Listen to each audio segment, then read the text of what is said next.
तर ठाण्यामध्ये मुख्यमंत्री एकनाथ शिंदे आता विजयी उमेदवार नरेश म्हस्के यांचं अभिनंदन करताना पाहायला मिळतात। नरेश म्हस्के हे शिंदेंचे अत्यंत विश्वासू माजी महापौर राहिलेले नरेश म्हस्के यांचा मोठा विजय आणि या विजयानंतर मुख्यमंत्री एकनाथ शिंदे यांच्याकडून त्यांचं अभिनंदन केलं जातं।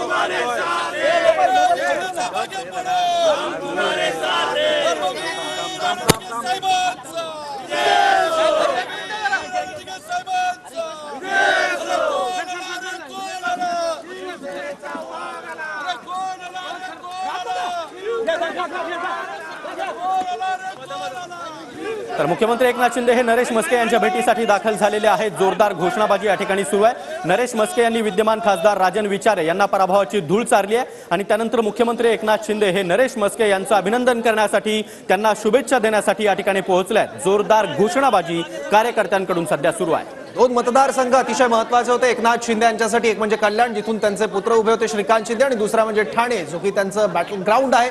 दोन्ही ठिकाणी त्यांनी आपली प्रतिष्ठा राखलेली आहे, दोन्ही ठिकाणी विजय मिळवला आहे। तर संजय राऊत आता मातोश्रीवर उद्धव ठाकरे यांच्या भेटीसाठी दाखल झालेले आहेत। उद्धव ठाकरे यांची किमया सध्या महाराष्ट्रामध्ये पाहायला मिळाली आणि त्यानंतर आता संजय राऊत हे मातोश्रीवर उद्धव ठाकरे यांच्या भेटीसाठी पोहोचले आहेत।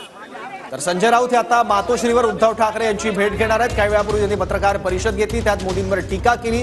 मोदींचं नाक कापलं गेलंय या सगळ्या पिछेहाट झाल्यामुळे भाजपची अशी टीका देखील संजय राऊत यांनी केली होती। नरेश म्हस्केंच्या विजयानंतर एकनाथ शिंदे नरेश म्हस्के यांच्या भेटीला आलेत। प्रताप सरनाईक देखील त्यांच्यासोबत बघायला मिळत आहे। तर शिंदे यांच्यासाठी ठाणे आणि कल्याणची जागा ही अत्यंत प्रतिष्ठेची होती। कल्याणमध्ये त्यांचे सुपुत्र तर ठाण्यामध्ये त्यांचे अत्यंत विश्वासू सहकारी नरेश म्हस्के हे या ठिकाणी उभे होते आणि या दोन्ही ठिकाणी शिंदे गटाच्या या उमेदवारांचा मोठा विजय झाला आहे।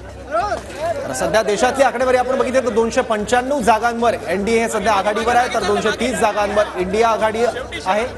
राज्यातली स्थिती आपण बघितली तर महायुतीला 18 जागा मिळताना दिसत आहेत, तर महाविकास आघाडीला 29। त्यामुळे महायुतीची राज्यात मोठ्या प्रमाणात पिछेहाट झाल्याचं बघायला मिळतं। यात भाजपला 11, शिवसेनेला 6, राष्ट्रवादीला 1।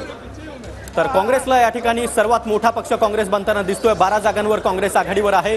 शिवसेना ठाकरे गट 10 जागांवर तर पवार गटाला 6 जागा मिळताना दिसत आहे। त्यामुळे पटीत विचार करायचा असेल तर महाराष्ट्रात सगळ्यात मोठा विजय काँग्रेसला मिळालेला आहे। अवघी 1 जागा गेल्या वेळेस काँग्रेसकडे होती आणि आता तब्बल 11 जागांची भर काँग्रेसच्या पदरामध्ये पडलेली आहे, कारण 1 वरून तब्बल 12 जागांवर सध्या काँग्रेस या ठिकाणी पाहायला मिळते आहे। त्यामुळे काँग्रेसला एक नवा जन्म देणारा हा विजय ठरणार आहे। रावेर मधला आपण बघतोय रक्षा खडसे या तिथे विजयी झालेला आहे। श्रीराम पाटील पराभूत होताना दिसत आहेत। मुख्यमंत्री एकनाथ शिंदे नरेश म्हस्केंच्या भेटीला आले। पुरुषांमध्ये मुख्यमंत्री एकनाथ शिंदे। दरम्यान एनडीएची महत्त्वाची बैठक उद्या बोलावण्यात आलेली आहे आणि त्या बैठकीसाठी एकनाथ शिंदे हे देखील दिल्लीमध्ये जाणार आहेत। तत्पूर्वी आपल्या विजयी उमेदवारांच्या भेटीसाठी एकनाथ शिंदे हे ठाण्यामध्ये दाखल झालेत। नरेश म्हस्के यांचं त्यांनी अभिनंदन आणि शुभेच्छा देखील दिल्या। मुख्यमंत्री एकनाथ शिंदे आणि नरेश म्हस्के यांच्या विरोधात असलेले ठाकरे गटाचे उमेदवार राजन विचारे एकेकाळचे सहकारी राहिले आहेत। दोघांनी एकमेकांवर या निवडणुकीत टीका देखील केली होती, पण नरेश म्हस्के यांना विजय मिळवण्यात यश आलेलं आहे। तर